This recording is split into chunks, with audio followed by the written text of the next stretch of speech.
A gente vai começar a falar aqui sobre trabalho do menor. E aí, quando eu fui falar do assunto anterior, que era trabalho da mulher, o que eu disse para vocês? Não confundam a ideia de trabalho da mulher de antigamente, que era a ideia de trabalho de meia força, com o trabalho da mulher de hoje, que é trabalho de força inteira. Por que o trabalho da mulher é encarado como um trabalho de meia força? Ele não era trabalho de meia força, ele era encarado como trabalho de meia força. Porque se tinha uma noção, uma sensação de que o trabalho feminino era um trabalho de uma pessoa frágil, que precisaria de proteções por conta disso. Algumas proteções se sustentam até hoje, como eu tinha dito para vocês. A ideia de isonomia não é aplicar igualdade para todos. A essência da isonomia é tratar desigualmente, mas tratar desigualmente na medida da desigualdade. Porque se eu colocar todo mundo no mesmo patamar, tratando todos de uma forma absolutamente igual, a gente vai ter um direito que vai ser muitas vezes injusto. Às vezes a gente precisa de um tratamento desigual para a proteção daquela pessoa que seja vulnerável ou mais vulnerável do que normalmente seja as demais pessoas. Então, trabalhador é vulnerável? É. Seja trabalhador do sexo masculino, seja do sexo feminino. Tem particularidades? Tem. Por exemplo, ainda hoje, a gente tem distinção de sexo no que diz respeito de gênero, no que diz respeito à possibilidade de carregar peso. O máximo de peso que um homem pode carregar seria 60 quilos. O máximo de peso que uma mulher pode carregar seria 25 quilos. 20 quilos durante o dia todo de trabalho e 25 se for feito eventualmente. Então, veja, a gente vai ter uma diferença muito grande aqui e que ainda há resquícios dessa ideia de trabalho de meia força, porque, óbvio, eu ainda acho que não tem a mesma força física um homem e a mulher, e não vai dar para ser igual nunca. Se a isonomia é tratar desigualmente na medida da desigualdade, eu tenho que ter uma diferença. Só que essa disparidade é muito grande justamente porque isso ainda é um resquício que a gente tem do texto original da CLT, em que havia uma limitação maior, tal qual se faz com o menor, que a gente vai começar a ver aqui, se fazia também com as mulheres. Então, a gente tratava com o trabalho de meia força e hoje é trabalho de força inteira.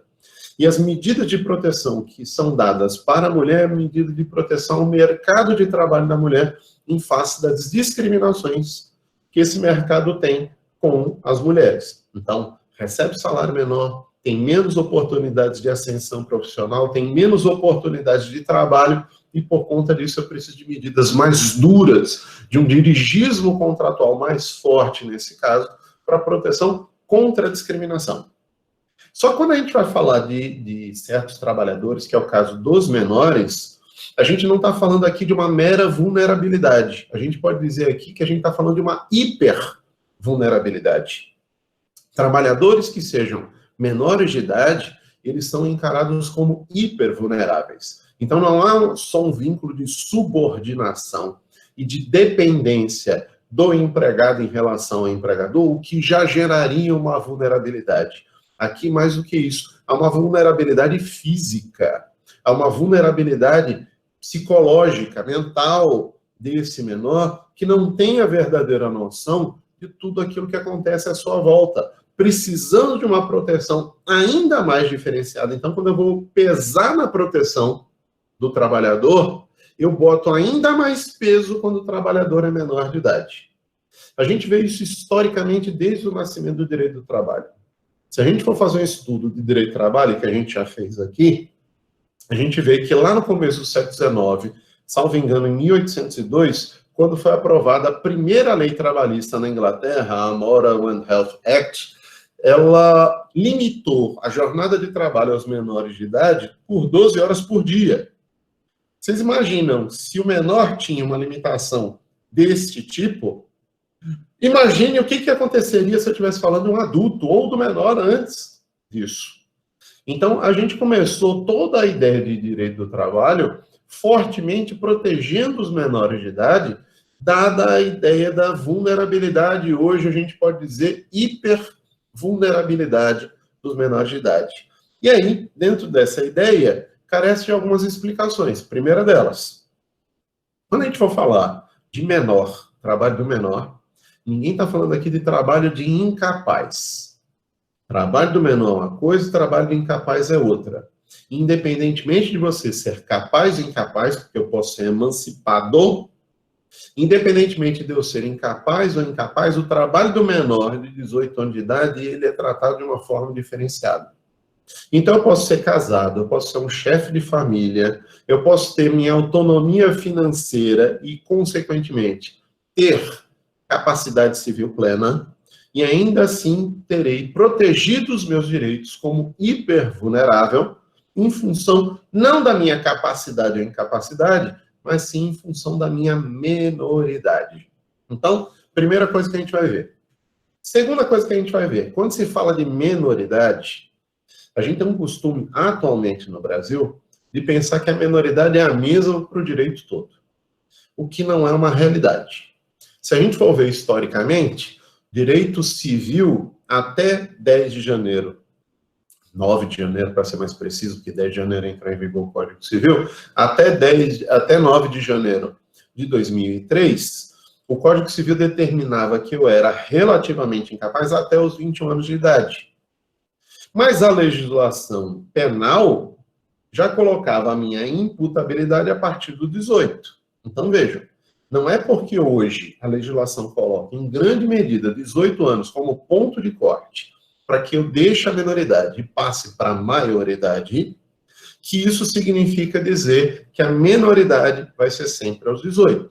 Isso varia de canto para canto. Veja, para dirigir, para ter uma habilitação, é só aos 18. Mas existem certos países, a Espanha, por exemplo, em que faz-se um escalonamento da idade do motorista, pelo menos a última vez que eu vi, não sei hoje como é que está, um escalonamento da idade conforme as cilindradas do veículo. Conforme vai aumentando a idade, vai aumentando as cilindradas até os 23 anos de idade. Aqui no Brasil, eu não posso andar nem de cinquentinha até os 18, dos 18 em diante eu posso andar com um Bugatti. E aí eu posso sair voando por aí. Então, vejam a discrepância que a gente vai ter de país para país e das regras em cada ramo do direito. Hoje, particularmente, a maior discussão que a gente faz sobre uma idade específica em que se alcança a maioridade é os 18. Mas vejo que, em termos eleitorais, 18 é quando eu vou ter a obrigação de votar. Mas aos 16 eu já tenho capacidade eleitoral. Eu já posso optar por estar votando. Eu já posso tirar o meu título de eleitor. Então, quando a gente vai avaliar, primeiro, trabalho do menor, a gente está avaliando minoridade, não capacidade civil. Segundo, quando a gente fala de menoridade, não é porque hoje a trabalhista, a civil, a penal e outras capacidades acabam se enquadrando aos 18 anos de idade, deixando a menoridade, passando a partir dos 18 completos, passando para a maioridade, que vai ser sempre isso. Talvez amanhã tenhamos uma legislação que diga que eu posso trabalhar com 10 anos de idade. A legislação brasileira hoje ela diz o quê? Até os 18 anos eu sou menor de idade e como menor eu não posso ter trabalho noturno, perigoso, insalubre, exceto até os 16 anos de idade e abaixo dos 16 nenhum tipo de trabalho, exceto na condição de aprendiz a partir dos 14. E aí é o cuidado que a gente tem que ter, por quê? Porque a legislação antes dizia o quê? Que 14 era o início da idade laboral como empregado e 12 como aprendiz. A gente altera a legislação com o texto original, o texto de hoje da Constituição Federal, para colocar 14 como aprendiz e 16 como empregado. Então, tenhamos muito cuidado na hora de estudar esse assunto, porque quando a gente fala de menoridade, a gente normalmente quer confundir com capacidade. Não vamos confundir. Segundo, quando a gente fala de menoridade, a gente sempre pensa em quê? Em capacidade contratual, capacidade negocial. E eu quero vincular as regras de direito civil para dizer o quê? Que os contratos são nulos abaixo dos 16 e são anuláveis dos 16 até os 18, porque eu sou, respectivamente, absoluta ou relativamente incapaz. Não é esse o caso que a gente vai ter aqui. A gente vai ter uma série de particularidades no contrato de trabalho de menor de idade que vai ser diferente do contrato com o menor de idade em outras relações. É o caso que a gente vê, por exemplo, lá no Código Civil, é um serviço também, ou pode ser um serviço, e até eu fiz indicação nos primeiros slides desse semestre para vocês, desse tipo de contrato, que é o contrato de mandato. O contrato de mandato seria o quê? O instrumento principal dele é a procuração. Então, nomeie alguém para me representar, exercendo determinado ato. Eu só posso fazer se eu tiver capacidade civil plena. Mas eu admito que o menor de 16 anos de idade possa fazer comigo o contrato, em que eu sou o mandante e ele é o mandatário. Ele vai me representar. Eu posso fazer isso? Ele pode fazer esse tipo de contrato de mandato, independentemente de uma assistência ou de uma representação? Pode. O Código Civil permite isso. Então, o que a gente vai ver? A gente tem que ver caso a caso, cada tipo de contrato, em cada ramo do direito, que vai dar um tratamento diferente para regras que são gerais da legislação civil. O Código Civil é nada mais, nada menos do que o direito comum. É uma regra geral que a gente vai trazer exceções a essa regra geral.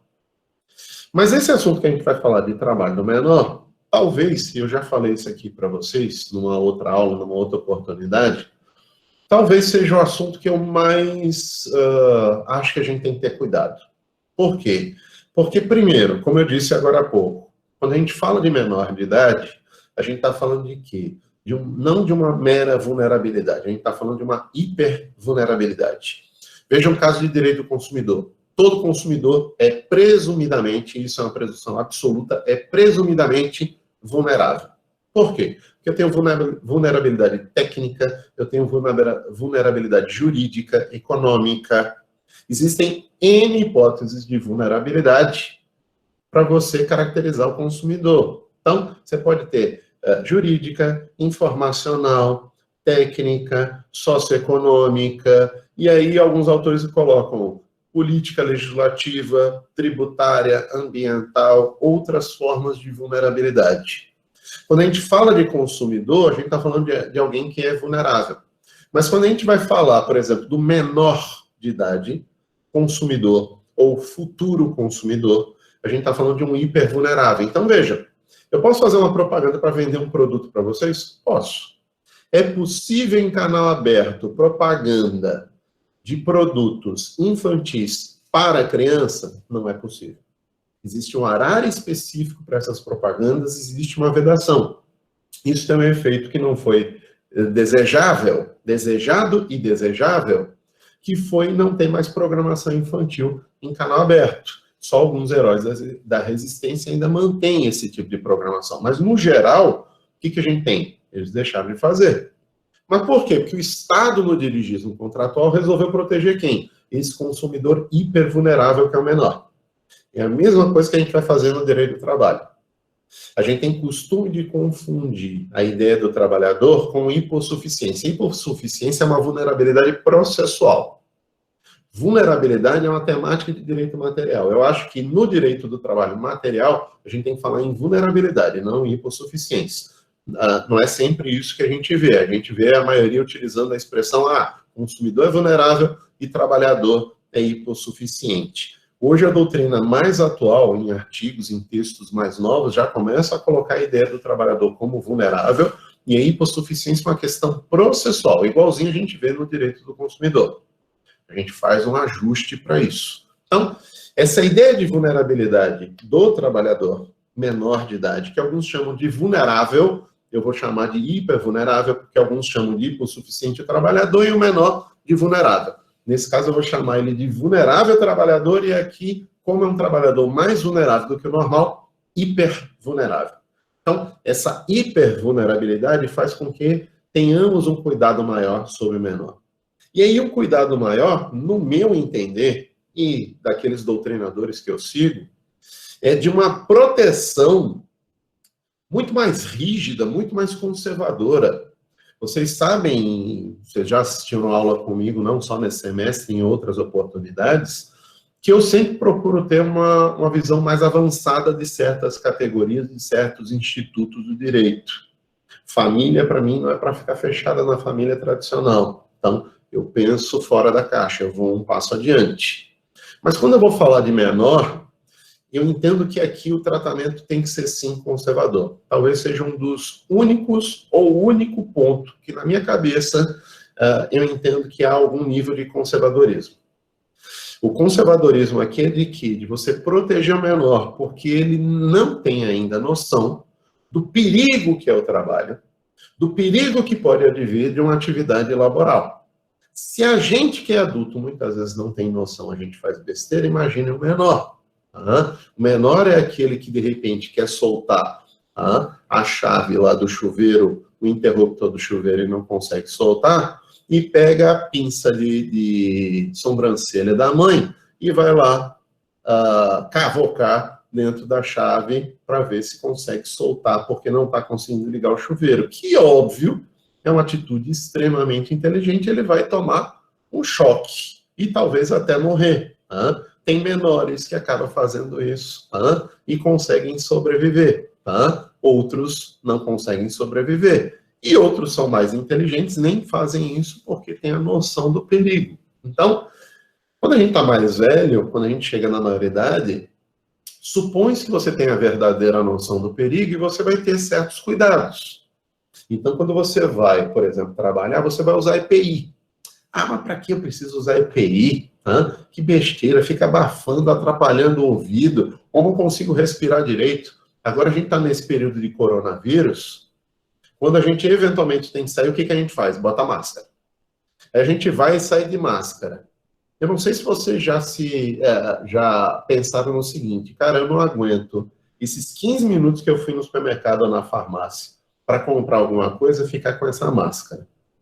Fica suando, fica calor. Imagine um médico que passa horas, 8, 9, 10 horas numa cirurgia e usando aquela máscara para proteção pessoal dele, mas também do paciente. Então, imagine a cabeça, se alguém adulto fica com vontade, às vezes, de não usar o EPI, o que seria um menor? O menor de idade, ele não tem noção dos riscos. E aí, ele precisa ser protegido num dirigismo contratual mais forte, para que haja, nesse caso, a proteção da sua saúde, tanto física como mental. E aí, essa é a ideia que a gente vai começar a passar aqui. Então, vamos começar a passar algumas questões aqui para vocês, que, primeiro, a gente vai estar discutindo sobre menoridade, não sobre incapacidade. O menor que foi emancipado vai ter a mesma proteção do menor não emancipado. O que vai ter de diferença é que o menor emancipado, a validade do contrato não vai ser questionada em certas situações que é possível questionar, não todas, como no Código Civil, mas em algumas que é possível questionar no direito do trabalho. Então, a gente vai ter que ter muito cuidado aqui quando for tratar desse assunto. Então, quando a gente vai falar de menor de idade, quem é menor de idade para a nossa legislação? Então, vamos lá. Vamos para o material e depois a gente vai para a legislação. Então, vocês vão ver 2 artigos aqui que vão estar discutindo essa temática de definir quem seria menor de idade. O primeiro deles é o artigo 402, o texto atual da CLT, e depois o artigo 7º, inciso 23 da Constituição Federal. O que diz o artigo 402? Praticamente ele fala a mesma coisa, mas a Constituição vai adiante. Considera-se menor, para os efeitos dessa consolidação, um trabalhador de 14 aos 18 anos de idade. Quando eu falo trabalhador de 14 aos 18, não necessariamente aqui estou falando empregado. Fazendo uma interpretação conforme a Constituição, aqui eu estou falando do trabalhador aprendiz e do trabalhador empregado. Trabalhador aprendiz dos 14 aos 18, trabalhador empregado dos 16 aos 18, é menor de idade e precisa ser protegido. Protegido de quê? De que forma? Então vamos lá. Constituição Federal, artigo 7º, inciso 23. É direito de todo trabalhador urbano e rural, entre outros. Inciso 23. Proibição de trabalho noturno, perigoso e insalubre a menores de 18 anos e de qualquer trabalho aos menores de 16, salvo na condição de aprendiz, a partir dos 14 anos. Gente, aqui eu vou tirar uma série de informações para vocês sobre proteção do menor. Não é tão simples essa disposição aqui, porque ela traz muita informação para coisas que a gente vê no dia a dia. Entre essas informações de fatos que a gente vê no dia a dia, que a gente tem que ter cuidado aqui, primeiro, vamos fazer uma separação. É proibido qualquer tipo de trabalho noturno, perigoso, insalubre para quem tenha menos de 18 anos de idade. Então, o que diz a nossa Constituição? Proibição de trabalho noturno, perigoso, insalubre a menores de 18 anos de idade. Então, esse caput, essa primeira parte, no artigo 7º, inciso 23, proíbe trabalho noturno. O que é trabalho noturno? A gente já viu isso para empregado doméstico. Eu vou repetir aqui e a gente vai ver na segunda unidade, quando for falar de jornada de trabalho e trabalho noturno. Trabalho noturno é aquele na zona urbana que vai das 22 horas até as 5 horas. Das 22 horas da noite, 10 horas da noite, até as 5 horas da manhã. Eu não posso ter, nem mesmo se eu receber adicional noturno, ter trabalho noturno. Por quê? O que eu disse para vocês quando a gente falou de emprego doméstico, que vale aqui também? Quando se fala em emprego doméstico, tem que ser pago adicional de 25% para empregada doméstica quando tem trabalho noturno, o menor de idade não vai ter esse adicional. Mas por que o empregado recebe adicional e o menor sequer pode trabalhar de forma noturna? Porque das 10 da noite às 5 horas da manhã é o período que a gente tem que estar descansando. Vocês têm que ver, e vocês devem se lembrar que eu falei para vocês, olha, hoje existe uma nova forma de poluição, a poluição luminosa. A gente tem um excesso de luminosidade por conta de lâmpadas que são mais baratas do que eram antigamente, que consomem menos do que consumiam antigamente, e que a gente passa a dar um uso para essas lâmpadas, tá? E aí cada vez mais a gente vai adiando a noite.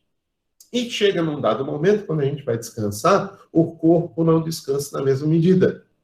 Por que o corpo não descansa na mesma medida? Porque conforme vai anoitecendo, a natureza ela foi sendo preparada para quê? Ela vai anoitecendo para o meu corpo se preparar para o horário do sono, para dormir, restabelecer minhas energias, desenvolver hormônios para isso. E imaginem que se para o adulto isso já é desgastante, eu tenho que pagar para ele 25%.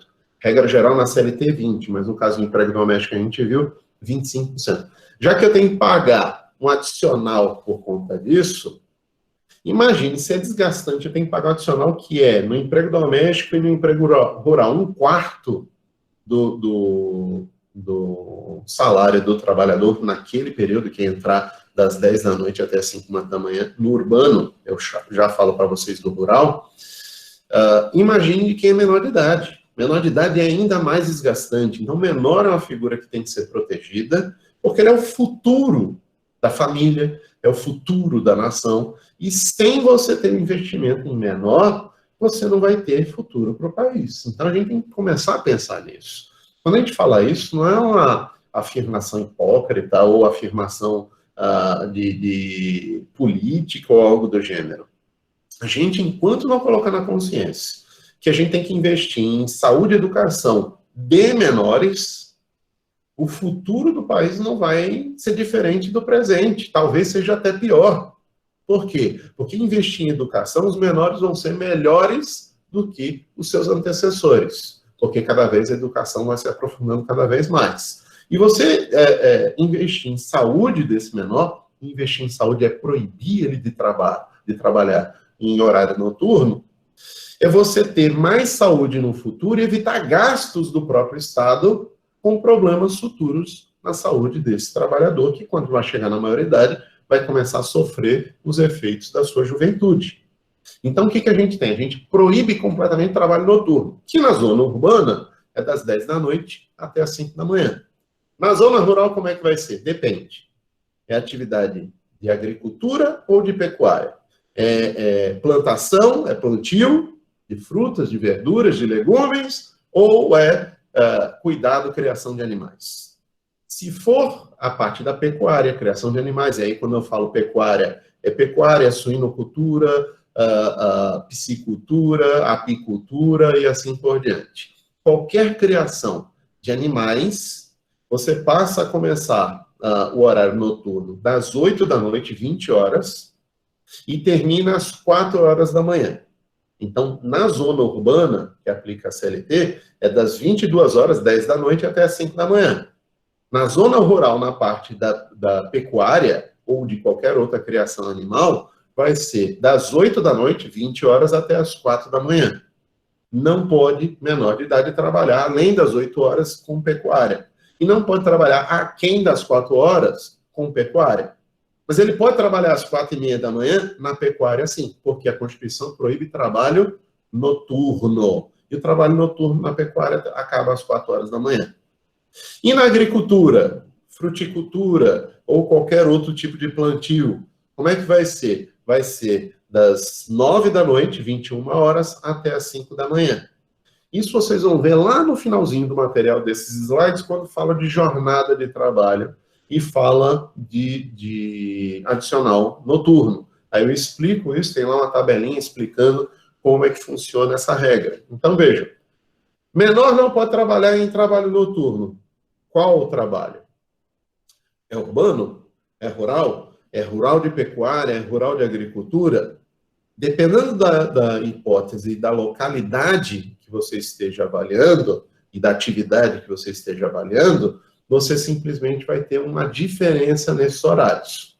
E aí o menor não pode trabalhar em períodos noturnos. Por quê? Porque ele tem que dormir, para estudar, para trabalhar de novo no dia seguinte. Se ele não dorme bem, porque isso a gente faz como adulto, o que a gente faz? A gente dá aula até as 10 da noite, vai desacelerar lá para umas 11 horas, meia-noite, só que tem que acordar no dia seguinte para dar aula às 7 horas da manhã. Você vai ter um efeito nisso no corpo? Vai, porque você não vai descansar da mesma forma. O menor não pode ter esse tipo de trabalho. Então, até às 10 da noite, ele tem que parar de trabalhar. Até às 5 horas da manhã. E aí eu não posso ter esse período, entrando nesse período, algum nível de trabalho, nem que seja meia hora. Não pode. Trabalho noturno é proibido. Ah, mas também é proibido trabalho perigoso. Outro assunto que vocês vão ver no final da segunda unidade. Na segunda unidade, vocês vão ver o adicional de periculosidade, que é pago ao trabalhador em 30% do salário contratual, do salário base, por conta de exposição a agentes inflamáveis, agentes explosivos, a questões de insegurança pública, então um vigilante, um segurança patrimonial. São pessoas que vão receber um adicional de periculosidade.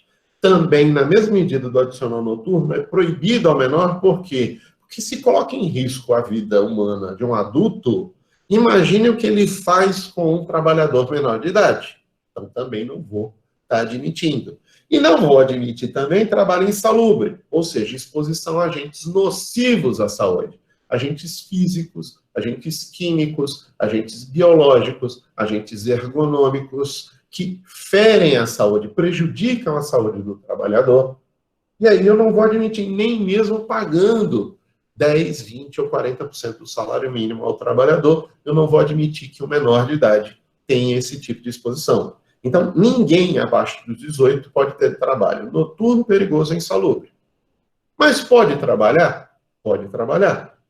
Como é que vai ser esse trabalho? Aí é a segunda parte que a gente vai ter na Constituição. Então, fica proibido qualquer trabalho noturno, perigoso ou insalubre a menor de 18 anos. E de qualquer tipo de trabalho. Não me interessa só se ele é noturno ou se é diurno. Se ele é perigoso ou não perigoso. Se ele é insalubre ou se ele é saudável. Não me interessa. É proibido qualquer trabalho abaixo de 16, exceto na condição de aprendiz, a partir dos 14 anos de idade. Aí vamos lá. Eu quero sair daqui para estar conversando em tela cheia com vocês.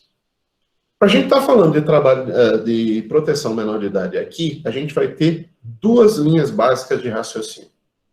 Uma linha básica é a proteção integral dos direitos do trabalhador menor de idade, e outra linha básica é uma flexibilização, uma interpretação que vai ser dada nesse texto.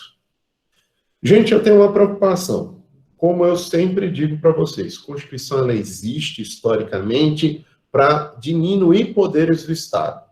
Para o Estado não interferir em certos direitos, em especial direitos fundamentais, mas para não interferir em certos direitos. Por exemplo, eu achei absurda a decisão do Supremo Tribunal Federal, que descumpriu o texto da Constituição, usando a teoria do direito constitucional em crise, mas simplesmente achei absurda, por quê? Porque já tinha na Constituição Federal uma válvula de escape, uma medida de exceção para a redução do salário. E aí eles interpretam dizendo, não, mas nesse caso tem que ser uma coisa ainda mais fluida, mais fácil de negociar. Eu não vou admitir esse tipo de exigência que seja de acordo coletivo. Né? Eu, particularmente, acho que isso é uma abertura para descumprir esse direito constitucional, vai descumprir qualquer outro. E aí, depois que um boi passa a boiada toda. E a gente não tem como mais reclamar. É aquilo que eu vivo dizendo. Se a gente não reclama quando eu descumpro o direito que não é meu, quando descumprirem o meu direito, eu não tenho mais o que fazer. Por isso que, apesar de achar que pessoas que cometeram crime devem ser punidas, eu sempre fui contra a execução da pena antes de você ter o trânsito em julgado, porque é o texto da Constituição. A gente começa com esse tipo de flexibilização e acaba com outros direitos. E diz, mas porque bandido precisa mesmo cumprir pena, tem que ir para a cadeia. Tá, tudo bem, mas não é isso que a Constituição garante. É a mesma coisa aqui. Mas a gente está em tempo de crise e não pode perder tempo fazendo acordo coletivo ou negociação coletiva. Gente, situações de exceção já são previstas na legislação. Se não tivesse nenhuma situação de exceção, eu aceitaria normalmente você dizer, não, vamos criar uma exceção porque é um período de crise. Já tem exceção. Só que eu não quero utilizar a exceção. É a mesma coisa hoje, fazendo um paralelo, só para vocês verem o que eu quero falar. Vocês sabem que em contrato de construção civil existe um período já de carência que se coloca nos contratos de atraso de 6 meses. O que as construtoras estão fazendo agora no período do coronavírus? Estão dizendo, olha, estou precisando de um prazo maior do que 6 meses. Só que esse permissivo da lei, para você demorar mais do que 6 meses, já é prevendo qualquer situação como essa. Isso seria uma alocação de risco pela legislação. E quando você já tem um risco alocado no contrato, você não pode dizer, não, mas agora eu quero uma situação diferenciada porque era imprevisível o coronavírus. Era, mas se já tem uma alocação de risco para greve, para situações de paralisação em geral, imagine se eu fizesse uma greve de 4 meses. Não entraria aí nesse período? Entraria. Por que o coronavírus tem que ser diferente? Tá a mesma coisa. As construtoras vão ter que entregar dentro do prazo. Atrasar mais de 6 meses vai ter que indenizar os compradores porque não receberam. A maioria da doutrina civilista já está pensando nisso tudo, sobre a aplicação do contrato nesse tempo. Aí a gente chega e abre uma exceção desse jeito.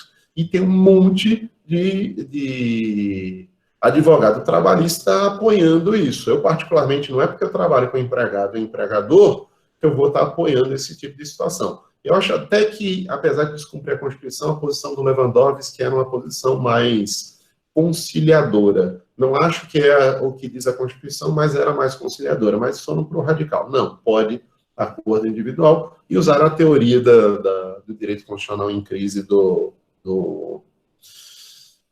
Gilmar Mendes para esse caso. Vamos lá para essa situação aqui. Vamos colocar uma situação aqui para vocês. Eu tenho uma proteção do menor, que é integral, que seria o quê? Uma teoria que segue a linha da proteção integral, que é o que eu sigo. Que diz o quê? O menor de idade não pode ter nenhum tipo de trabalho abaixo de 16, exceto na condição de aprendiz. E ser aprendiz começa aos 14 anos. Qual o efeito disso para a teoria da proteção integral de direitos do menor trabalhador? É dizer o seguinte, abaixo dos 14 anos, você não pode ser aprendiz. E abaixo dos 14 anos não pode existir nenhum tipo de trabalho. Só pode existir trabalho a partir dos 14 na condição de aprendiz e na condição de empregado só a partir dos 16 anos. Então, eu sou um atleta de um determinado clube. Tenho 12 anos de idade, não posso ser profissional. Tenho 14 anos de idade, não posso ser contratado como profissional. Eu só vou ser contratado como empregado profissional só aos 16 anos. Antes disso, eu não posso. Então, estou lá no clube jogando como um amador. Eu posso fazer isso? Posso, não tem problema. Só que quando a gente vai para a prática, eu acabo de ligar a TV, o que, que eu vejo? Uma menina na TV, num determinado canal, com 5, 6, 7 anos de idade, cantando e gritando PlayStation, PlayStation, PlayStation, porque quer que num sorteio a criança que está do outro lado do telefone ganhe um aparelho, um videogame do PlayStation. Isso está descumprindo completamente a Constituição Federal. A Constituição Federal, quando ela fala vedado qualquer tipo de trabalho abaixo dos 16, exceto na condição de aprendiz, acima dos 14, ela está sendo claríssima nesse ponto. Mas há quem faça o quê? Vamos lá. Se vocês forem estudar o ECA, o Estatuto da Criança e Adolescente, que é de fundamento constitucional, e se a gente for estudar a CLT, as duas legislações permitem que um juiz de vara da infância e da juventude, que já vou explicar esse negócio de competência, quem pode jogar a matéria, autorize a pessoas que não tenham nem 14 anos de idade, através de um alvará, autorize o exercício de atividades profissionais, em especial atividades artísticas, desde que não sejam prejudiciais à sua saúde, à sua condição física e moral, à sua condição psicológica, psíquica, e desde que seja necessária ao seu sustento. Aí deixa eu fazer uma pergunta para vocês. Qual era a necessidade de sustento que tinham aqueles dois irmãos que cantavam Onde é que você está, Maria Chiquinha? Eles tinham lá os seus 5, 6, 7 anos de idade, iam para a TV semanalmente, para em tudo que é canal e programa de TV, para estar cantando. Ficaram famosos, cantando até hoje, mas a condição para que autorize um menor a trabalhar abaixo dos 14, que eu acho que é inconstitucional, que fere o texto da Constituição, e aí vocês vão ver isso daqui a pouco, que eu vou mostrar para vocês. A condição seria, primeiro, não ser prejudicial ao menor, e segundo, ser necessário ao sustento da pessoa, do menor, ou a sua família. O que eu só vejo inconsistências aqui. Então, a gente tem que ter muito cuidado, porque tem uma linha de raciocínio da doutrina que aplica o quê? O que está na jurisprudência e o que está na legislação. A grosso modo, a jurisprudência faz o quê? Aplica a legislação infraconstitucional como está no texto de lei. Ou seja, admite-se que um juiz autorize por alvará trabalho de um menor, eu vou estar admitindo isso sem o menor problema. Eu, particularmente, faço uma interpretação restritiva da Constituição Federal.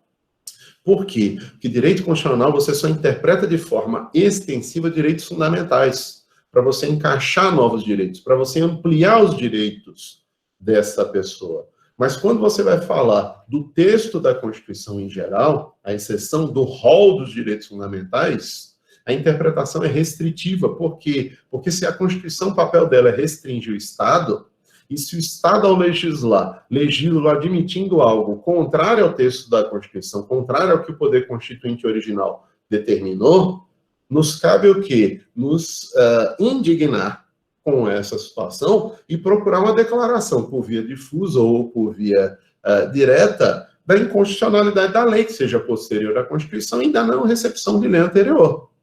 Essa é a ideia que a gente tem que ter aqui. Então, vamos repetir. Vamos primeiro para a Constituição, para depois a gente fazer uma análise tanto da CLT, que seria uma lei anterior, como do ECA, que seria uma lei posterior à Constituição. Então, vamos lá. O que diz a Constituição Federal no artigo 7º, inciso 23, que a gente leu agora há pouquinho. Proibição de trabalho noturno perigoso ou insalubre a menores de 18 anos e qualquer trabalho a menor de 16 anos de idade, salvo na condição de aprendiz, a partir de 14 anos. Gente, olha, eu odeio interpretação gramatical. Eu acho que interpretação gramatical é uma das formas de hermenêutica mais pobres que a gente tem no direito.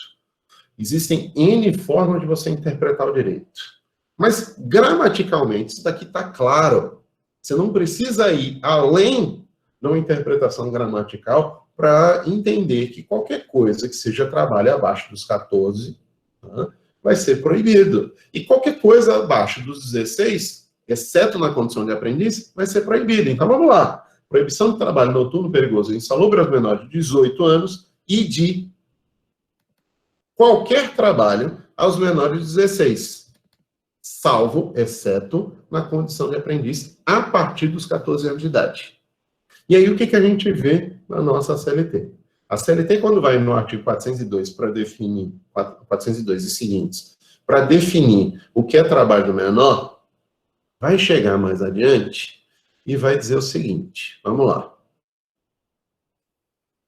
Deixa eu ver. Vejam, aqui a gente repete praticamente a Constituição. É proibido qualquer trabalho a menor de 16 anos de idade, salvo na condição de aprendiz a partir dos 14. Vamos lá. Vou pegar onde eu quero chegar aqui para vocês. Vamos lá. Artigo 405. Ao menor não será permitido o trabalho em locais e serviços perigosos ou insalubres, constante do quadro para esse fim do Ministério do Trabalho, emitido pelo Ministério do Trabalho. A Constituição ela é mais abrangente. Não pode ter trabalho noturno, nem perigoso, nem insalubre. Então, vamos lá. Inciso 2. Em locais ou serviços prejudiciais à sua moralidade. Mas o que seria isso? O que seria um local prejudicial à moralidade do menor de idade? Considera-se prejudicial à moralidade do menor o trabalho. A. Prestado de qualquer modo em teatros de revista, cinemas, boates, cassinos, cabarés, dancings e estabelecimentos análogos. Vamos lá. Eu sou boate, com U, cassino, cabaré, dancing. Gente, lembra, o texto aqui é da CLT de 43, mas esse texto é de uma alteração em 1967. Isso é o que a gente tinha na época. Hoje a gente vai usar por analogia. Não existe mais dancing, nem cassino no Brasil, até porque é proibido, não existe cabaré, mas você tem locais análogos. Será que eu posso botar um menor para trabalhar num bar, numa cervejaria? Será que eu poderia fazer isso? Então, a gente tem que ter cuidado como é que funciona. Uma coisa é um restaurante, que pode ser um ambiente mais familiar. Outra coisa é um ambiente que muitas vezes não é propício para menor de idade.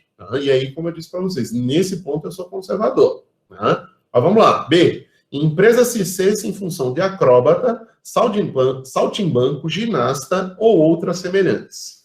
Aqui, particularmente, eu também vou ser contrário nesse ponto. Por quê? Porque eu acho que o circo não tem local mais familiar do que o circo.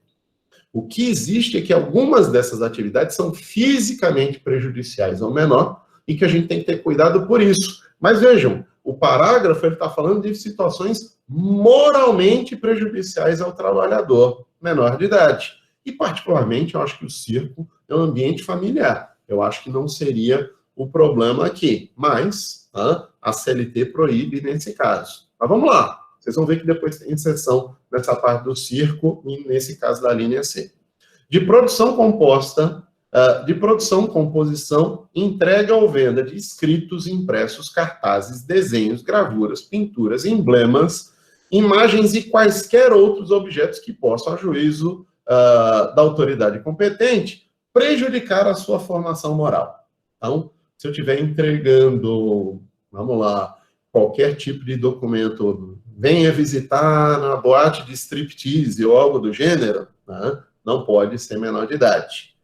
B. Consistente na venda a varejo de bebidas alcoólicas. Eu não posso trabalhar num ambiente que tenha venda de bebida alcoólica. Mas então eu posso vender entorpecentes, né? Eu posso trabalhar numa boca de fumo, vendendo droga, que está tudo bem, porque a proibição é bebida alcoólica. Óbvio que não. Nenhum adulto pode fazer isso, quiçá o menor de idade. Então, muito cuidado aqui. Mas vamos lá. Aquilo que eu estava falando para vocês. Deixa eu só pegar aqui. O juiz de menores, aí eu vou falar já já da questão da competência, poderá autorizar o menor o trabalho a que se refere às alíneas A e B do parágrafo 3º do artigo 405, que a gente estava falando aqui de quê? Atividades artísticas e atividades circenses. Em tese, eu vou poder, tá, autorizar esse tipo de atividade. Quem vai poder autorizar? Antes até de eu falar das condições. Aqui fala juiz de menor, que hoje seria juiz da vara da infância e da juventude. Se vocês forem avaliar historicamente como funciona isso, a CLT tem aqui dizendo o juiz de menores. E a Associação de Magistrados Trabalhistas move uma ação alegando a não recepção deste texto pela Constituição, pedindo que o Supremo interprete dizendo, olha, não é o juiz de menores, é o juiz de trabalho que tem que apreciar essa questão. Por quê? Porque após a emenda constitucional 45, tudo sobre trabalho passou a ser da competência de magistrados trabalhistas.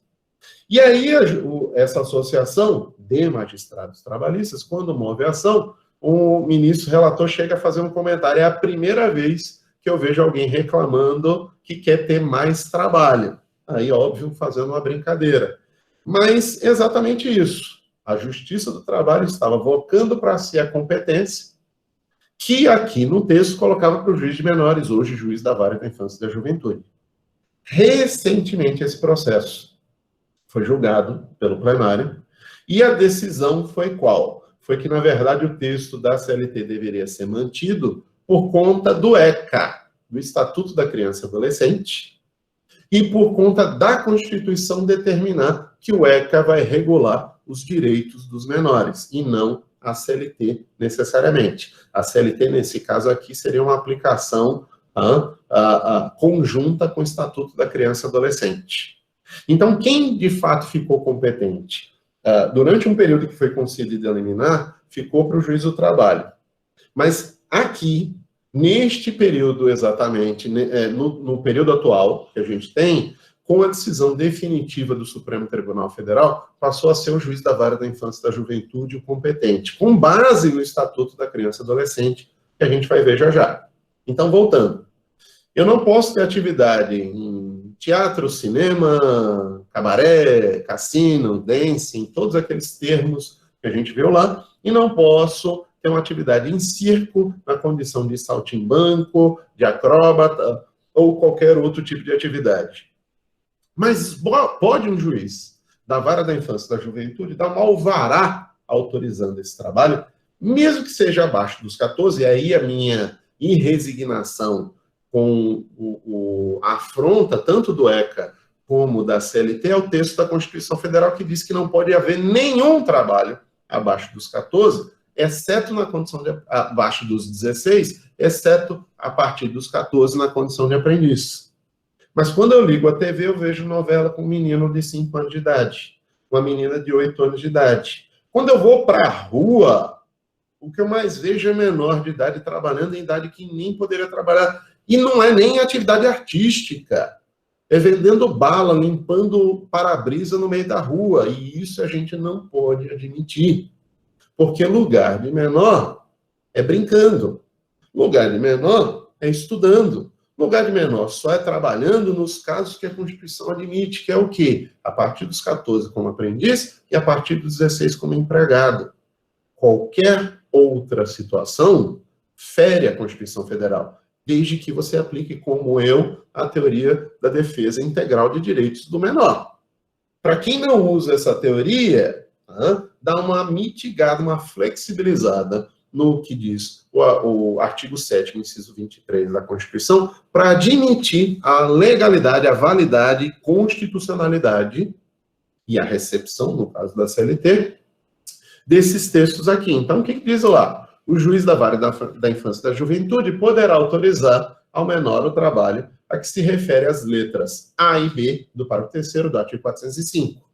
Desde que, vamos lá, desde que a representação artística, ou circense, tenha fim educativo, ou a peça de que participe não possa ser prejudicial à sua formação moral. Então, não me é, em tese, porque tem gente que defende o contrário, não me seria prejudicial participar de uma peça teatral ou de uma gravação de um filme da Peppa Pig. Então, eu posso participar. Há hoje quem até critique até a Peppa Pig, que hoje estão criticando todo mundo, então aproveito para criticar a Peppa Pig. Então, a Peppa Pig, ela é respondona para os pais, para a mãe, e não é um bom exemplo para os menores. Meu filho não pode assistir a Peppa Pig. Eu já ouvi gente dizendo isso. E aí eu assisto a Peppa Pig e não vejo nada de monumental diferente do que as crianças já façam sem assistir. Tá?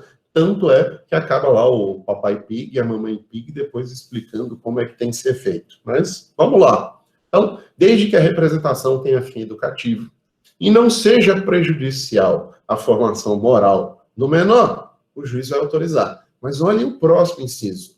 Esse eu encontro um fundamento, mas também uma situação que me deixa abismado. Eu acho que tudo isso aqui é anacrônico, é velho, fora do tempo, e eu vou explicar para vocês por quê. Também, além de ser a atividade artística não prejudicial ao menor e voltada à sua formação educacional, desde que se certifique ser a ocupação do menor indispensável à própria subsistência. Até então, tudo bem. Mas vamos lá. Ou de seus pais, avós, irmãos, e não advir nenhum prejuízo à sua formação moral. Gente, o que fez a CLT aqui? Jogou nos ombros, nas costas estreitas de um menor de idade, o sustento da família. A partir de agora, alguém que tenha 12, 13, 14 anos de idade vai poder ter autorizado por um juiz participar de certas atividades, desde que seja necessário o sustento da família. Gente, isso aqui é uma inversão de valores. Quem tem que sustentar quem são os pais que sustentam os filhos. Ah, mas eu vi em direito de família no semestre passado que os filhos também têm obrigações alimentares. Gente, até os 18 de idade, você presume a dependência do filho em relação aos pais, e os pais têm obrigação de sustentar o filho. Acima dos 18 anos, essa presunção é afastada. Você tem que provar a dependência para receber. Isso vale também na dependência de ascendente com descendente. Você tem que ter prova dessa situação. E quando que um menor de idade vai ter a obrigação de sustentar quem é maior de idade? Nunca. A obrigação é o contrário. Ah, mas você está fora da realidade. Existem famílias que precisam que o menor trabalhe para ajudar em casa.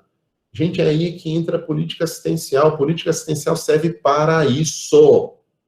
Quem não tem condições de ter na família o sustento, o Estado ajuda. Por quê? Porque eu tenho que ter meu filho estudando, porque eu não quero que meu filho seja mais um número entre os analfabetos, ou funcional ou analfabeto formal, na nossa sociedade, e que amanhã vai ter subemprego com subsalário e vai ter uma subexistência. Então, a gente tem que ter muito cuidado aqui, porque a gente só vai mudar todo o futuro do país, não é a médio ou curto prazo, é a longo prazo. Fazendo o quê? Colocando escola para a criança, fazendo com que ela estude, ao invés de trabalhar. Ah, mas pai e mãe precisa, não está conseguindo ter o sustento. Política assistencial é para isso.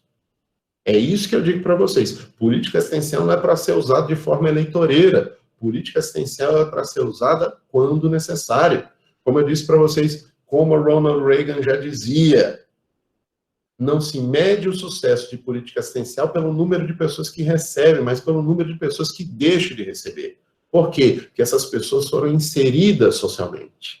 Então, tem um pai e uma mãe que são desempregados e não tem como abrir mão do filho trabalhar. Tem, o filho vai estudar, o filho vai brincar, e os pais vão fazer o quê? Vão receber, enquanto não arruma o trabalho, o Estado não cria novos empregos, vai receber uma política assistencial. É para isso. Vocês estão vendo agora o tempo de crise.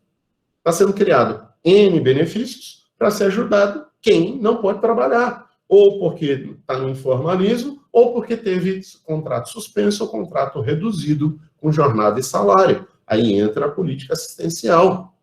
Mas tirando essas situações, num tempo de normalidade, política assistencial é para quem é idoso, para quem é deficiente. Política assistencial é para quem tem menor de idade, para ele não ter que trabalhar.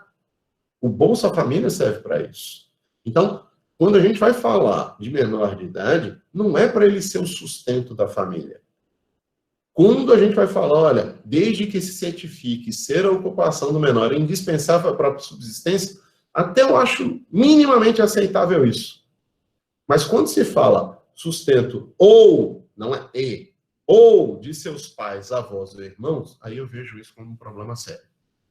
Então, o menor de idade, a partir de 16, ele pode ser contratado como empregado, pode trabalhar, desde que não seja trabalho noturno, perigoso e insalubre. Abaixo de 16, apenas na condição de aprendiz. E aprendiz você só pode ser aos 14 anos de idade. Antes disso, não pode. Mas a gente conhece um monte de gente que trabalha. E qual vai ser o efeito disso? É isso que eu quero começar a tratar com vocês. Mas vamos primeiro para o ECA. Deixa eu ver se vocês mandaram algum comentário. Deixa eu ver aqui. Não vou nem sair. Deixa eu ver. Como será a identificação desse possível prejuízo à sua formação moral? Maria Clara, eu acho isso muito subjetivo, né? Porque tem gente que vai pensar que algo é prejudicial para a formação moral do menor, e você sai de uma casa para outra e vai dizer, não, isso não é prejudicial. Por exemplo, educação sexual. Você diz que isso é prejudicial, vai ter gente que vai dizer, sim, eu acho que educação sexual quem tem que dar é pai e mãe. A escola não é para dar. Isso seria prejudicial à formação moral. Isso vai cair muito numa subjetividade de quem vai avaliar o que seria prejudicial à formação moral.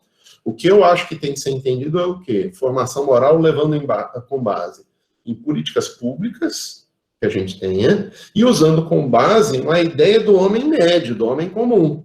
O que o homem médio pensa que seria prejudicial à formação moral de um menor? Vai ter aquele cara no extremo da escala que vai dizer o quê? Eu não acho prejudicial meu filho trabalhar no motel da família. E ele arrumando o quarto de motel depois que os casais, ou trisais, ou a orgia se realizou naquele quarto, ele vai lá e ele limpa, ele arruma. Eu não vejo prejuízo à formação moral. Já outro vai dizer, eu acho que é um extremo prejuízo, ele não pode trabalhar nesse tipo de ambiente.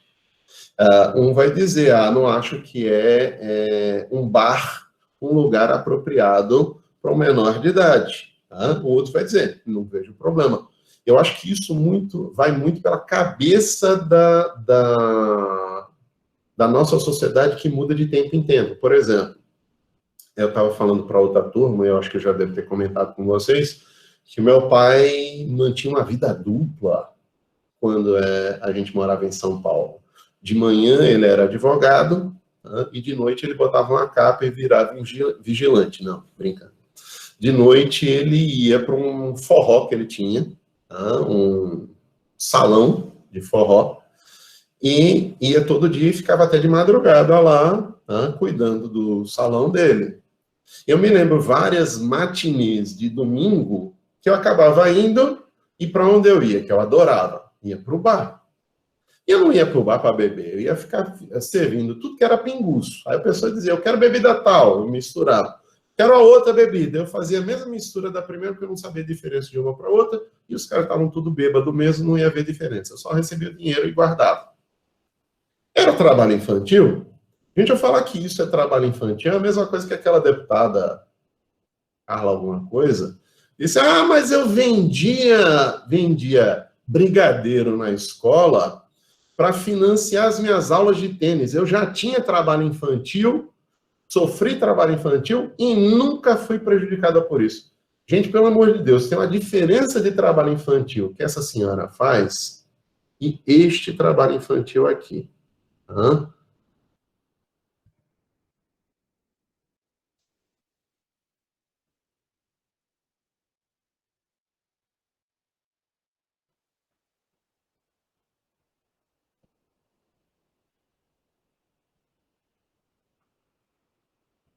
Isso aqui. Isso aqui tem uma diferença monumental. Quando a gente começar a ver uma criança trabalhando numa olaria, uma criança trabalhando numa carvoaria, aí a gente vai começar a ver o que é de fato trabalho infantil. Quando você manda a criança, e olha a idade dessa menina, indo para o corte de cana, para moer mandioca, para fazer farinha de mandioca, aí a gente começa a entender a situação real do que seria o trabalho infantil. Aí a gente tem que ter muito cuidado aqui, porque eu acho que o juiz ele tem que levar em conta nessa questão prejuízo à formação moral, levar em conta o que seria o lugar comum, a média do que a maioria da sociedade entende como prejudicial à formação moral. Tem alguns critérios do que a CLT coloca como prejudicial, só que isso são desatualizados, não reflete a sociedade atual. Reflete a sociedade dos anos 40, do texto base da CLT, e aqui da alteração dos anos 60, que não é a mesma sociedade de hoje, está muito longe. Tá? Você falar que vai para dancing, como Larissa colocou aqui, é coisa de novinho. Tá? De novinho, nada. Tá? Cabaré, cassino, isso é coisa do velho, do arco da velha. Nem eu, que tenho 47 anos, peguei esse período. Isso é coisa do meu pai para trás. Então, a gente tem que entender aqui que essa ideia de prejuízo de formação moral vai muito de tempo em tempo para a sociedade, ela vai se adaptando, tá? E a gente tem que ver caso a caso. Aí vamos lá.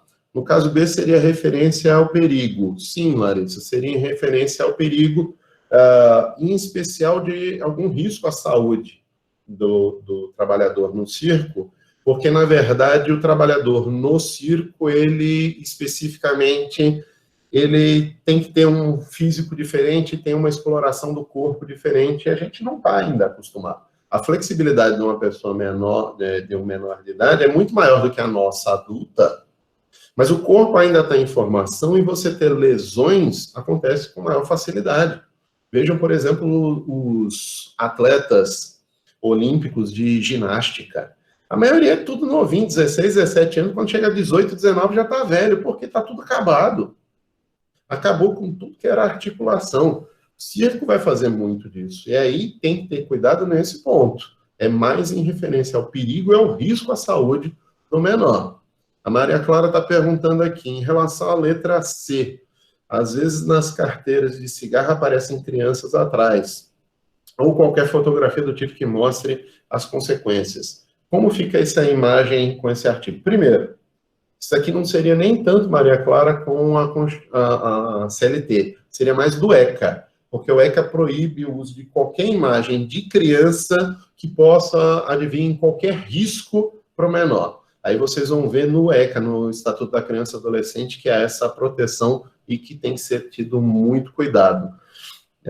Aí, normalmente, o que acontece? Vem com a tarja cobrindo. Agora vem aquela tarjinha bem pequenininha, no formato do planeta Terra, tá? Assim, plano, tá? Compridinha, aí a gente já fica preocupado. Tá? Agora, se fosse daquilo que a maioria quer vender, mentindo para a gente, dizendo que a Terra é redonda, cobrindo o rosto e deixando lá a foto da criança, aí seria permitido, não teria problema. Acho que o problema principal aí é o uso da imagem do menor em desacordo com o Estatuto da Criança e Adolescente. Ok? Mas vamos lá. Vamos lá. Vamos para o Estatuto da Criança e Adolescente, para a gente ver como é que funciona essas figuras aqui. Vamos lá. Eu acho que está aparecendo aí para vocês. A partir do artigo 60 do ECA, do Estatuto da Criança e Adolescente, a gente vai ter regulado aí o direito à profissionalização e à proteção do trabalho. O que diz? É proibido qualquer trabalho a menor de 14 anos, salvo na condição de aprendiz. Vocês vão dizer, mas calma lá. Aqui está afrontando de cara, na cara dura, a Constituição. Lembrem, o texto da Constituição original dizia 12 como aprendiz e 14 como empregado. Só que aqui a gente tem que interpretar conforme a Constituição, porque alterar o texto de uma Constituição e você colocar que agora é os 16 como empregado e 14 como aprendiz, esse texto aqui deveria ter esse cuidado. Então, ao meu modo de ver, o Estatuto da Criança e Adolescente é inconstitucional, o que quem não segue a teoria da proteção integral nem sempre vê isso. Mas vamos lá. O ECA é todo inconstitucional, é só empate, professor? Quase que você me mata do coração aqui. Fala, quem é o Gabriel? Ele seria inconstitucional todo ou empate? O ECA? Não, só essa parte. Todo não. Muito pelo contrário. O ECA, na verdade, ele é com base na Constituição. Ele vem, igual o Código de Defesa do Consumidor, ele vem graças à Constituição. Tá? Mas aqui, nesse caso, esse artigo especificamente ou deveria ser interpretado conforme a Constituição, que eu acho que é o ideal, ou deveria ser julgado como inconstitucional. Eu acho que o ideal aqui é interpretar conforme a Constituição, porque ele está com base aí até em texto antigo que dizia que eu podia ser aprendiz a partir dos 12 anos de idade e empregado só a partir dos 14. Tá? Mas vamos lá. Aqui, o artigo 62, ele coloca o quê? Considera-se aprendizagem a formação técnico-profissional ministrada segundo as diretrizes e bases da legislação de educação em vigor. Gente, o que é trabalho de aprendiz? Aprendiz não é empregado, mas também não deixa de ser trabalhador. Quem é o aprendiz? É uma pessoa que estuda, mas faz um estudo profissionalizante. Ele faz um estudo para a formação técnico-profissional. Então, ao invés de você estudar matemática para dizer, a teoria é essa, e se vire para aplicar isso na vida prática, ele já estuda aquele cálculo matemático, já estuda aquela fórmula química, já estuda aquela fórmula física, já estuda voltado para o exercício de uma atividade profissional. Isso é aprendizagem. Então, quando é que eu posso ser aprendiz? A partir dos 14. Aí, equívoco que muitas vezes vocês acabam cometendo. Dos 14 aos 16 eu sou aprendiz, a partir dos 16 eu sou empregado. Não. A partir dos 14 eu posso ser aprendiz, a partir dos 16 eu posso ser empregado. Abaixo dos 16 eu não posso ser contratado de forma alguma como empregado. Mas a partir dos 14 eu posso ser aprendiz até os 24 anos. Quem é aprendiz? Eu tenho menor aprendiz, dos 14 aos 18, e eu tenho jovem aprendiz, dos 18 até os 24 anos. Essas idades, elas variam muito na legislação. Por quê? Já foi aprendiz até os 18, já foi aprendiz até os 21, já foi aprendiz os 24, agora voltou para 24 anos. Então, eu posso ser aprendiz até os 24 anos e começo a ser aprendiz a partir dos 14. Eu vou fazer um contrato temporário que vai ter regras trabalhistas, mas também vai ter uma aplicação de um ensino, de uma educação, de formação técnico-profissional. É o que a gente vê aqui no artigo 63. Então, o que a gente vai ter? Obedecerá aos princípios de garantia de acesso à frequência obrigatória de ensino regular. Então, não posso ter um trabalho, mesmo na aprendizagem, que atrapalhe o meu horário de estudo, atividade compatível ao desenvolvimento do adolescente e horário especial para o exercício das atividades. Então, quem é menor, ele tem que ter um horário especial de trabalho, até se for aprendiz, porque tem que preservar o horário de estudo. Você não pode deixar de estudar para trabalhar. O Estatuto da Criança e Adolescente proíbe isso. E é isso que a gente tem que ter cuidado aqui nesse momento. Um outro problema que a gente tem que interpretar, conforme a Constituição, é esse artigo 64, que diz o quê? Ao adolescente até 14 anos de idade será assegurada a bolsa de aprendizagem. Como? Se ele não pode ser aprendiz antes dos 14. Esse é o problema de você não interpretar conforme a Constituição e não interpretar de forma integral. Eu acho que a Constituição tem que ser interpretada no sentido protetivo desse menor de idade. E aí é que a gente traz toda aquela delimitação, completando o que está na CLT e a Constituição, dizendo que não pode ter trabalho noturno realizado entre 22 horas de um dia e 5 horas do dia seguinte. Nesse caso específico, eu acho que na zona rural tem que ter a diferença, porque a lei é específica na zona rural. Perigoso, insalubre ou penoso. Essa figura de trabalho penoso só tem na Constituição e no ECA, não tem uma delimitação do que seria trabalho penoso. Não existe adicional de penosidade e uma definição do que seria trabalho penoso. A gente tem isso previsto na legislação, mas em momento algum se define ou se cria uma adicional por conta disso. Realizado em locais prejudiciais à sua formação e ao seu desenvolvimento físico, psíquico, moral e social, e a gente vai ter que estudar aqui o caso concreto, e realizado em horários e locais que não permitam a frequência à escola. Eita, professor, mas como é que fico, eu estudante aqui da faculdade, que estou precisando de um horário especial para poder estudar e poder estagiar? Começa daí. Se você for empregado ou se você for estagiário, você não tem direito a um horário especial para estudo. O que existe é, no caso do estagiário, que vai ter um horário especial em vésperas de prova, que ele acaba sendo liberado para estudar. E tem limite numa jornada de trabalho do estagiário. Mas estagiário é uma coisa, aprendiz é outra completamente diferente. São duas leis diferentes. Por exemplo, estagiário não tem FGTS. Aprendiz tem. Se recolhe 2% de FGTS todos os meses do aprendiz a título de fundo de garantia por tempo de serviço, para garantir o futuro dele quando ele venha eventualmente movimentar essa conta. Tem direito a férias, tem direito a recolhimento previdenciário. No geral, eu tenho uma série de garantias. E é bom que a gente tenha cuidado dentro disso para não ter problema. Ok? Então vamos lá. Tem alguma dúvida? Deixa eu ver aqui que tem 2 comentários. Gabriel, também acho que ele precisaria ser interpretado conforme a Constituição, ou, nesse caso, até mesmo sendo declarado inconstitucional, que ele manda pagar uma bolsa até os 14. Na verdade, seria a partir dos 14. Esse texto aqui está meio furado em relação à Constituição Federal. Ele está em dissonância com a Constituição, e eu acho que boa parte, até uma coisa que eu ia falar para vocês, tinha deixado para depois e vamos falar agora, eu acho que esse tipo de disposição que não aplica a proteção integral do trabalhador menor de idade é uma disposição que é anacrônica. Deixa eu explicar para vocês. Onde está o descompasso que a gente vai ter aqui? Qual era a ideia nos anos 40, anos 60, sobre o menor trabalhando? A gente até recentemente, a gente já ouvia essa expressão, por que não dizer ainda hoje ouve essa expressão. É melhor trabalhando do que na rua. Deve ter gente aí na sala pensando nisso. É melhor estar trabalhando do que estar na rua. Gente pensando rua como sinônimo de vagabundagem.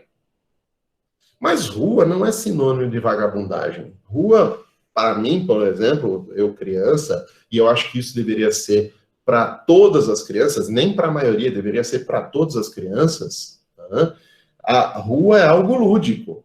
A rua é algo que você vai fazer o quê? Que a tua mãe vai dizer, olhe, fique próximo, chegue cedo em casa, isso e aquilo. O que é o cedo para você? Você chega às 10, 11 horas da noite. Você vai pular muro, vai jogar bola num campinho, vai fazer isso, vai fazer aquilo. Hoje não. A sociedade é diferente. Por quê? Porque hoje a gente mora dentro de condomínios, dentro de apartamentos, tudo está lá à disposição, o parquinho, a piscina e tudo mais, e a gente não pode sair por conta de insegurança. E aí, dentro disso, o que acontece? Tá na rua, hoje é sinônimo nem do lúdico, nem da brincadeira. Você não pode fazer isso. Imagine você tá falando, tá na rua, tá vagabundeando. Você não vai fazer isso. Você, quando tem a menoridade, você tem que fazer 2 coisas. As suas irresponsabilidades, porque elas não podem ser feitas na fase adulta. Você tem que ser irresponsável nesse momento, que depois não dá. Isso chama complexo de Peter Pan, quando você vai ser irresponsável depois de adulto. E segundo, é o período que você tem que estudar, que você se prepara para a vida futura. É a época que você se preocupa com boletim, porque depois a preocupação é com boleto. Então, dentro dessa perspectiva que a gente vê aqui, dentro dessa ideia que a gente tem que proteger o menor, primeiro, por conta dele mesmo, porque ele é hipervulnerável. Segundo, porque a gente só vai ter um país melhor se a gente investir no futuro do país, não no agora. No agora não vai resolver para mim, no agora não vai resolver para vocês. A gente tem que pensar sempre de uma forma proativa para o futuro. E pensar no futuro é pensar nos filhos que vocês vão fazer, no filho que eu fiz, e que a gente tem que pensar dessa forma. Eles têm que fazer o quê? Tem que estudar, tem que brincar. Quem tem que trabalhar para sustentar filho é pai, é mãe. Não é o filho que tem que sustentar o pai. Então, quando a gente vai falar de menor de idade trabalhando, dentro da Constituição, pensando na teoria da defesa integral de direitos do trabalhador menor de idade, a gente tem que pensar em quê? Que ele só pode trabalhar como empregado a partir de 16. E abaixo disso é proibido qualquer tipo de trabalho, salvo na condição de aprendiz a partir dos 14 anos de idade. Esse é o texto da Constituição. É o que todo mundo segue? Não.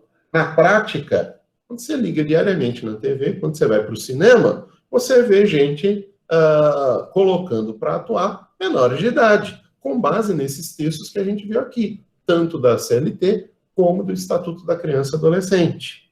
Isso não é defesa integral, isso é uma defesa mitigada de direitos do menor. Aí você reduz essa defesa dos direitos dele e interpreta a Constituição com base na legislação infraconstitucional. Olha a alteração de valores aqui. Interpreta a Constituição com base naquilo que está abaixo dela, e não o contrário. Quando, na verdade, a gente tem que interpretar a lei infraconstitucional com base na Constituição. Então, eu particularmente sigo, até por um conservadorismo que eu reconheço, eu confesso para vocês, no que diz respeito ao trabalho de menor de idade, eu acho que menor não é para trabalhar. Menor só deve trabalhar nas condições que a Constituição permite, dentro dessas idades que a Constituição permite, que é o que a gente está vendo aqui. Então, é a primeira coisa que eu quero que vocês vejam aqui para ter cuidado. Mas vamos lá para o material nosso, para a gente poder fechar a aula e amanhã vir como revisão para a prova de vocês. Então, vamos lá. A gente já viu aqui toda essa questão, tá? E eu falei aqui para vocês de menor de idade e da exceção que a gente vai ter aqui no artigo 406, a exceção ao texto do artigo 405. Então, o juiz da vara da infância e da juventude pode autorizar, desde que seja para o sustento do trabalhador e seus familiares, e desde que seja uma atividade para fim educativo ou não haja prejuízo à sua formação moral. Só que vamos lá, vocês vão me perguntar, mas professor, não vai ficar meio estranho que a gente não vai mais ter peça teatral, nenhuma novela, nenhum filme, nenhum cinema que vai ter uma criança participando? Gente, quantas séries, quantos filmes vocês já assistiram em que você reconhece num determinado ator ele ser menor de idade quando ele não é? Por exemplo, Tom Holland, que faz o Homem-Aranha. Quando ele começou a fazer o Homem-Aranha, que é papel de um adolescente, lá nos seus 15, 16 anos de idade, ele já tinha 20, 21 anos de idade.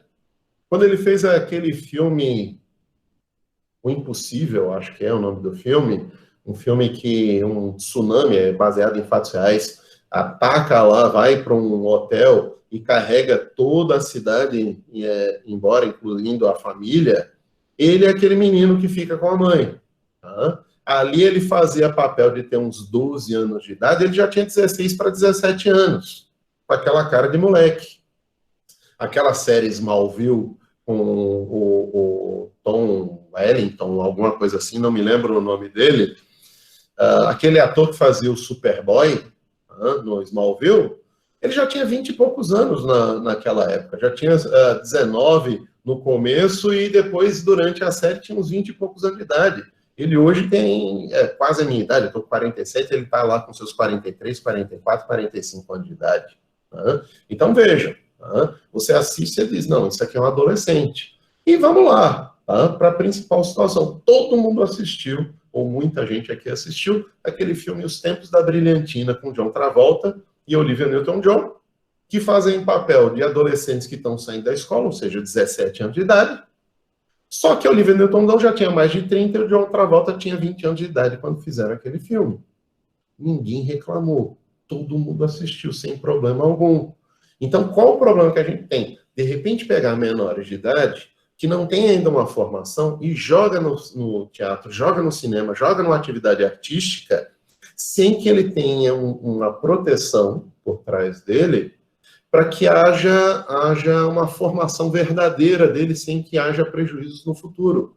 Veja o caso de atores como Macaulay Culkin, nos Estados Unidos. Foi uma das maiores fortunas que foi formada, e quando os pais se separaram, não estavam brigando pela guarda do filho para o melhor interesse do menor, estavam brigando pela guarda do filho por conta da gestão do patrimônio dele. E o que acabou acontecendo com ele? O que acabou acontecendo com outros artistas? Não é porque você tem Sandy Júnior, Glória Pires e outros que começaram com idade jovem e que tiveram a sua vida protegida, que todos eles vão passar até isso. A gente tem casos que chegam a ponto de absurdo. Vejam o Robert Downey Jr., que o pai era ator e ele começou a atuar com 5 anos de idade. A primeira vez que ele cheirou cocaína, ele tinha, parece, 7, 8 anos de idade. Por quê? Porque era o momento dele estar junto do pai. Era a relação que ele mantinha com o pai. Então vejam os exemplos que a gente tem, que são muito mais negativos do que exemplos positivos, e por isso que a gente tem que proteger quem é menor nesse tipo de situação. E quando a Constituição tem um tratamento hiperprotetivo, é porque há aqui uma hipervulnerabilidade. E aí a gente tem que ter cuidado com isso. Mas vamos lá, para a gente estar aqui fechando. O que eu quero que vocês vejam? Esses contratos com os menores, a partir dos 16 empregado, a partir dos 14 como aprendiz. Eu posso fazer? Posso.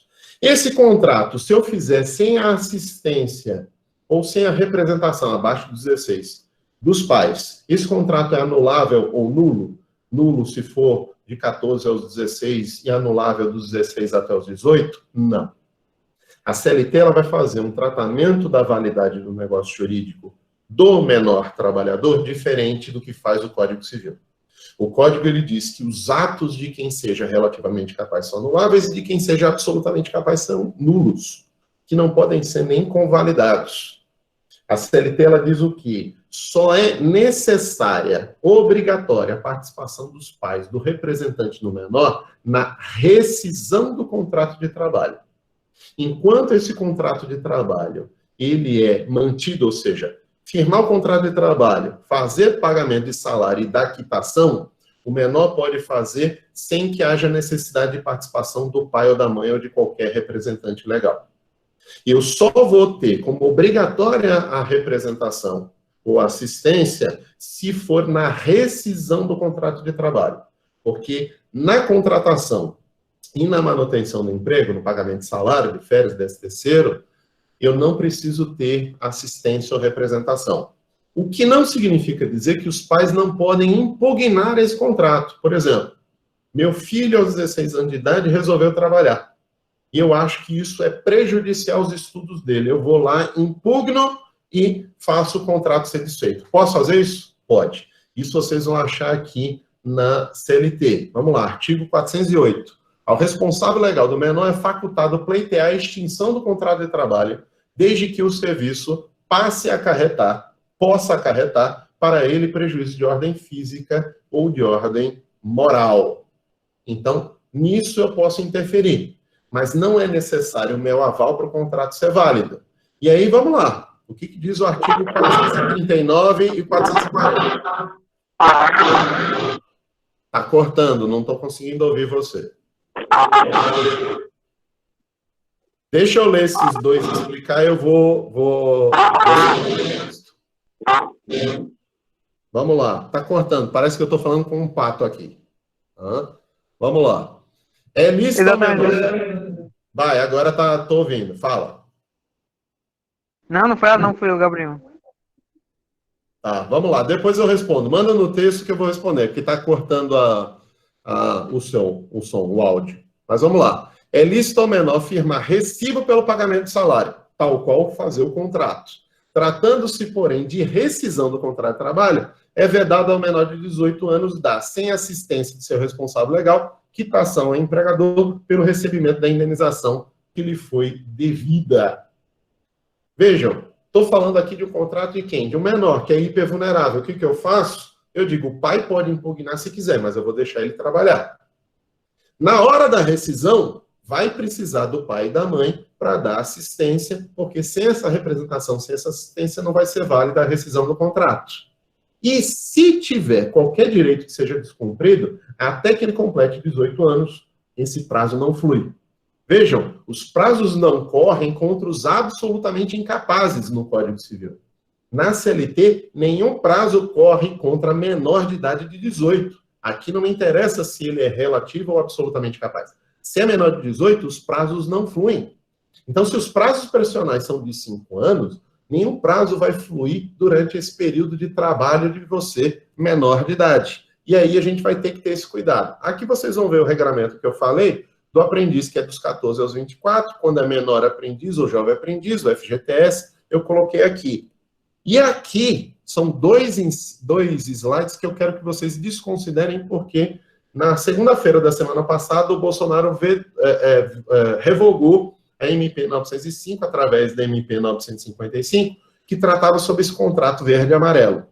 Ele vai reeditar uma nova MP, que está para sair esses dias. Tá? E aí a gente não sabe por conta de crise, não sei se amanhã vai ter outro ministro saindo ou se não vai, a gente não sabe no que vai dar. Esses 2 slides aqui, vocês não estudem. Então, slide 80 e 81, deixe de fora do assunto que eu não vou nem explicar para vocês esses 2 slides aqui. Mas vamos lá.